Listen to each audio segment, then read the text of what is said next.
Welcome viewers to another episode of Brave Namibia, where we celebrate both ordinary and extraordinary Namibians. In our first clip today, Irene-Mari van der Walt chats to acclaimed Namibian Olympic cyclist Tristan de Lange.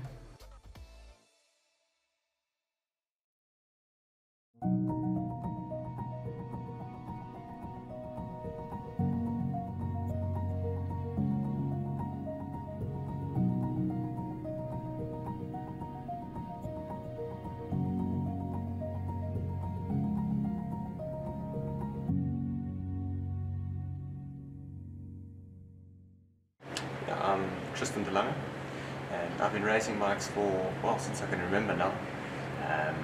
I started off really because it was mainly my father's interest, and he took the family to the local events. We always did things together. We were always an outdoorsy family, always things together, always being adventurous, and the cycling sort of just rolled with it. But then, like everyone going through the youth, you try everything. I was actually quite a busy bee. I was a swimmer, did karate, horse riding, cycling as well. All these different things, but cycling is the thing that really stuck with me, especially because my father was also largely involved with it. And then as things just kept going and they just kept escalating, and I got more and more into it, and then my father took me on as a coach, and he just trained me every day. And I wasn't like everyone else. My parents were quite worried about safety on the road and outside. So I was always bound to the stationary bike at home. So every day since I was, I think, like 11, 12, I was on the stationary bike for about 2 hours, 3 hours every day after school. Always after school, it's 1 hour, home, lunch, straight into the bike. Homework before dinner, and then next day's repeat. That was pretty much my school life. And and just work through it. My dad often stood right next to me on the stationary bike and just kept on pushing me to my limits, telling me to dig deeper. And so by the age of 16, that primed me to be on par with the best elites in the country. And I started taking things to South Africa. And once I was in under 18, took things abroad to China for Youth Olympics and Africa Games, World Championships, these sort of things. I had a few big accidents along the way, which almost took me out of the sports as well. But it's unfortunately as part of the deal. It's the package you sign up for. So then I was at varsity for a few years at Stellenbosch, but also just maintaining my riding, still racing professionally. And once I wrapped up the studies, I went full-time racing professionally. And I was based in South Africa last year, and I'll be based in Europe this year. So it's still exciting and a long journey ahead. You see, there's many sports that explore the outdoors and take you to new places, but with cycling it's a nice medium. It's not as slow as running, so you see more than if you are a runner. Where cycling, you can still see where you're going and where you are and enjoy where you are, but still have the focus of being in the moment itself. And then you add the competitive edge. I'm a very competitive person. Anything I do, I always want to be on top. So it's when it comes to racing, I just want to get faster and faster, but not just the racing, in training. Every session has to be better, more precise. I work with some of the best people in the world, from coaching to biokinetists to sports psychologists, always tweaking the mind, tweaking the body, making sure that everything's in tune to be the best that you're capable of. And that always keeps me exciting, because every time you find something new is discovered with science. And then you try it and then it works or it doesn't, it just keeps things moving, it's always moving. And you see new places every year, there's new events every year, new faces on the racing scene every year. And it just never gets old. I'm a person that I enjoy my wins, I really do. And I do believe that you should always celebrate your wins. But I take more pride in the work that I did to get to those wins. So every day I have a good session, that win is worth more to me than the actual race itself. So because that, for me, that is what defines me, is the work they're getting there, not my victories. They're just a big bonus that comes with it. But if you ask me the question, obviously Olympic Games, that was something I worked for 7 years, and unfortunately for Dan Craven, he picked up COVID just before the Olympic Games. So when I got the phone call to represent Namibia at the Tokyo Olympics, well, oh, you can imagine that it was quite an emotional day. And then it was full gas from there to the Games, because I think it was 6 days from when the phone call to tell it to the actual race. So not like other people have up to 2 years to prepare for the Games. I had 7 days. But luckily, as I mentioned just now, I take pride in the work I do. And as I was a reserve rider, I was always on standby. So I was always in shape. I was always ready for it. So when the call came, despite me still 10 days before the time thinking I won't be going to the Olympic Games, because I was committed to it from when I was 16 years old, I wanted Tokyo was my target. Because of that consistent dedication that carried me through not being the one to go, but it was the fact that, it's not over until it's over. So I kept at it, always kept the shape going, just in case. And lo and behold, I felt Dan and I are very close, so I felt super bad for him. But, that's just where the world works. It's a circle at the end of the day. And because I was always ready, always in shape, like when I got the call, I had no doubt in my bones that I was capable to achieve what I wanted to. Yeah, the community here is super close. We are a very small sports community, although one of the fastest growing in the country, the cycling community, and that's a big thanks to our federation. But yeah, it is super close, and that actually makes things more intense, because now everyone that stands there, everyone, and everyone knows you. Right? It's a benefit, but it also puts pressure on you, because everyone's watching. But and another thing is that the Desert Dash lies very close to us, because my father was the founder of it initially, and I always told my dad that one day when I do solo, I will win solo as well, because I don't know, for me it was already written in stone. I believed that I was capable of doing, and it was almost inevitable, in my mind. So when I signed up to do solo, obviously there's doubts. I mean, everyone has doubts. And then you see the start lists. Connie Law's a 6 times winner, ex-European champion, ex-Swiss champion. He's one of the best in the world. And then a friend of mine from Germany came, Vincent Dorn, who finished 3rd at the dash. I mean, he was on German national podium, German national rider, also packs out power numbers like no one can believe. But then also, you look at your own reputation and you're like, well, hang on, I've won all of these things. I've worked this far, this long. I know how strong I am mentally. I know that the mental side of the race with the distance won't affect me. So I played the game. We had a training camp the week before, Connie, myself, and a few others. And already there, the tension is there. Connie and I, we're playing games with each other. We sprint each other here and there, we mock each other on training methods and stuff. You play the game, the mental side of things. And it's a big effect. Connie and I, we know each other very well. We've been colleagues for quite a long time. So we always tested each other. But then when it came to the start line, even there, they've got the people standing next to you along the barrier. Everyone knows you, and you have to play the image as well. You have to say, listen, I think I can do this. You can't say, oh yeah, we'll see how it goes. I mean, no one wants to support someone that doesn't know what they want to do, right? So you have to back yourself always, and that's exactly what I did. So when the gun went off to go, at first I was like, oh, I don't know how the legs feel, but then I also thought, you know what, you're in it now. So I went full gas up the first climb, and that made the damage, and we were 6 riders from there, and then on, always tested, and then the moment I saw someone in front was backing off, I made sure that I was the rider to work in front after them, and I just made sure that they'd drop off the back then. So it was always, you play the long game, and you filter it through. Eventually it was just the 3 of us left, Vincent, Connie and myself. Okay. And when I crossed the finish line, I mean, that was close. That was really close. I mean, we came in and we were like, oh, it's the finish, because you look for the boards, and we're like, and we know all 3 of us are about to sprint for this, and we know the boards are this wide. So we came in, and we're looking for the boards, we know the finish is there, looking for the boards, and Connie was the first one to see the boards.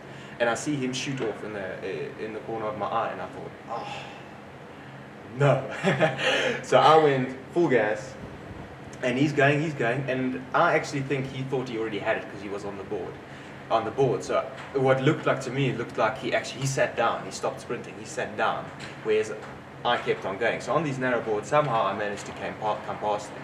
And and then it was just those last 10 meters straight into thick sand. After 400 kilometers thick, they still have to throw in thick sand.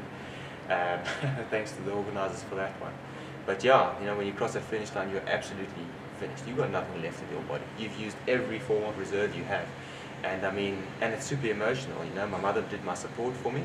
And yeah, it was just something that was a big achievement, not just for me, but for my family to a large degree, but also for Namibia, because you bring the trophy back home and it's our Namibian event, it's our prize. It's what the world sees when they think of the world of cycling for Namibia, and to have that in Namibia back on top is something special. I've got a lot to do in the world of cycling still. For this year, I'll be switching to road cycling. I've got a number of opportunities in Spain, where I'll be located from April onwards. And I'll be working with new people, same coaches and team that's... Thank you for tuning in. If you know of someone you feel should feature on our show, please contact Brave at nmh.com.na. So there's a lot coming for my career still. I've got probably around 10 years left of my career, and I've got big plans for myself. And this was definitely just the start. But when it comes to the Desert Dash, I will come back for the title. But for this year, to me, I also believe that you also need to let the body you don't always have to be at the top in terms of the hype, because Desert Dash carries a lot of hype. So for this year, will be participating, but I will be doing a team with some mates, and we'll be having fun and just being with everyone else a little bit, and enjoy the sport and not the competitive side still. Obviously, it'll be difficult to switch that off. But for this year, I'll be looking more on the enjoyment side than the competitive side for Desert Dash alone. Everything else is obviously business as usual. But and then come next year, I think we can look at it again.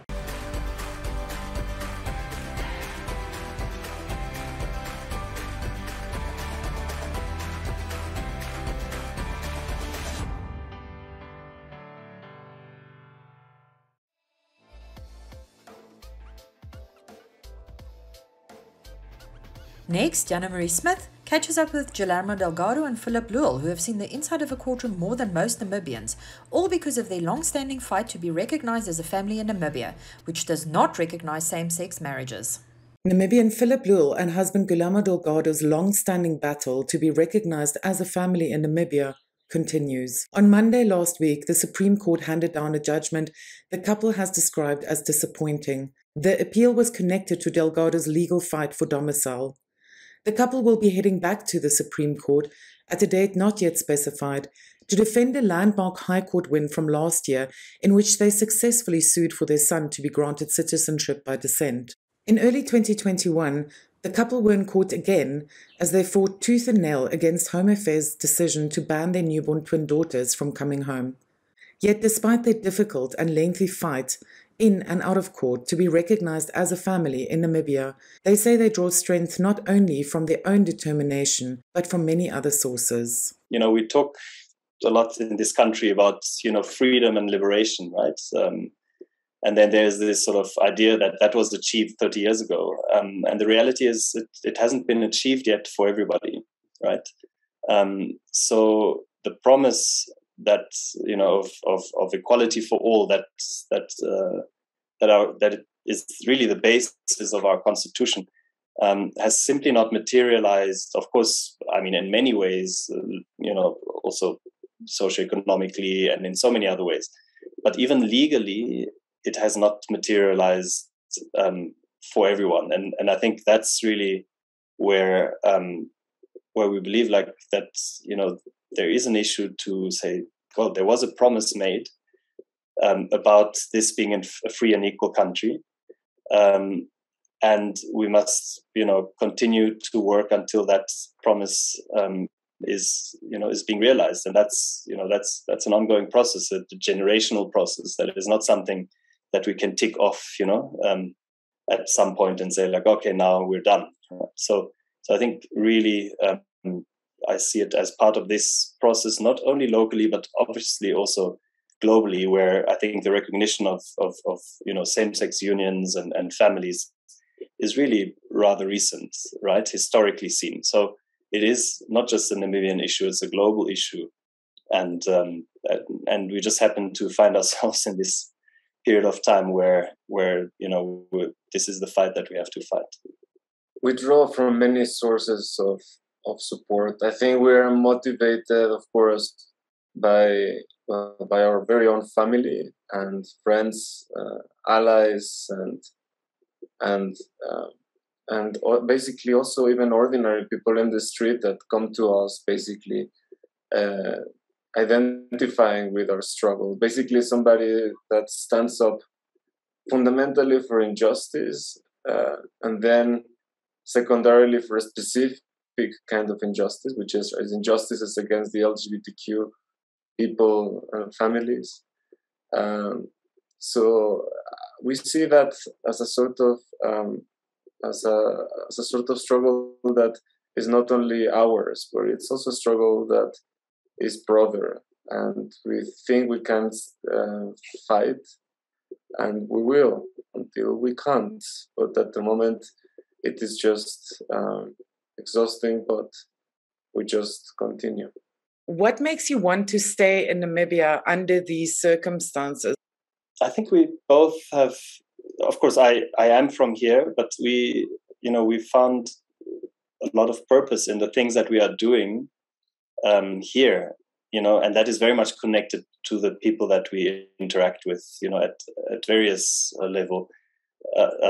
So personally, but also in terms of work and so on. And the type of work that we do simply requires, it's not a career that you say like, oh, where's my next promotion or something. It's like, it requires commitment to a place. We both work in urban development and housing specifically, informal settlement upgrading, such things that really are long processes that require commitment and, to a place. Rather than seeing it as like, oh, this is just our sort of platform to make a career, So I think it's that sort of, rootedness in a way. And our activist friends reminds us that you are where you belong. And I suppose that we also see potential for this struggle to come out right, to basically to have the win that we've been fighting for to be really eventually reach the necessary level for equality for everybody. Despite the Supreme Court giving the couple a partial win last week, the judgment was not what they had hoped for. And the Supreme Court acknowledged the illegal and unjust way in which I was treated by the Ministry of Home Affairs, but then did nothing for the domicile. It basically virtually sided with the ministry's narrative and put me back on square one in the sense of go and let the ministry review your application afresh. So for me, I feel like back on the counter in 2017. So then that's for me why I'm very clear that this was not a positive outcome for me. I think for me, the core of it is really that the Supreme Court is telling us that they don't see us as a family, that the fact that we are together, we live here, together since 2011. We have 3 children together. We have a home together. We have, family and friends, colleagues, a career that we made here together. All of that is invisible to the Supreme Court. They simply see, Guillermo as like somebody who works in this country on the basis of a work permit and nothing more. And that is a choice that the Supreme Court is making. Of course, that is also the same choice that Home Affairs is making, based on the aspect that same-sex relationships are not recognized, right? In fact, between men, they are even criminalized in this country. And that gives both Home Affairs, Border Patrol, border sort of officers and everybody the license to keep on, discriminating. And that is really what the Supreme Court sided with, right? So even though they had like all these nice words about mistreatment and inhumane treatment for Guillermo, who was literally and procedurally kicked out of the country, without any recourse to the law, to, legal representation or anything. The Supreme Court yesterday or on Monday sided with the narrative that, we are not a family. We are, just, two individuals. Well, in fact, actually only one individual, non-Namibian who happens to be in this country, right? And I think that is, for me, what is the sort of damaging, aspect of this judgment, because simply put, the Supreme Court already told us that we should go back to Home Affairs, but basically they provided Home Affairs already with the reasons why they should just reject us again. Do you think there was a missed opportunity here? I think there was. I mean, I'm not a legal expert. I think there are many missed opportunities in this judgment, because it, in the same breath as it says like, oh, this is not about, the recognition of same-sex marriages or something. It says this is about the question of how do you obtain domicile. And even with this question, the Supreme Court doesn't deal with, right? Because it doesn't give us the answer as to how do you obtain domicile. So the fact that, if you're married to a Namibian as a foreign national, that's only one of the reasons in the Immigration Act why you should have domicile. But there's, other ways that would confer domicile status as well. There's simply no process to obtain domicile. And I think that whole confusion was noted, but then it was just again sort of thrown back to Home Affairs to say, well, here's some space for sort of law reform, where I'm not confident that that law reform will be taken seriously. Do you feel in any way hopeful it's going to go differently for you now? I think the main difference between 2017 and now is that there are social movements and considerable civil society activism around many of the various cases that are evidence of discrimination against LGBTQ people and families. So I think that's the main difference. In 2017, I suppose I was there by myself. I think if I deliver my application, I won't think I will go alone. I think I will take along a couple of allies, and it will be marked. And the eyes are being watched because it's really about. This has to be very clear. The Supreme Court judgment in its first paragraphs made it or tried to kind of distance itself from that. This is not an LGBTQ issue. This is not about same sex. It's all about it overall. I mean, and the fact that they chose to just narrow it down to the technicalities of domicile or so on is just, as we just said, it's a missed opportunity.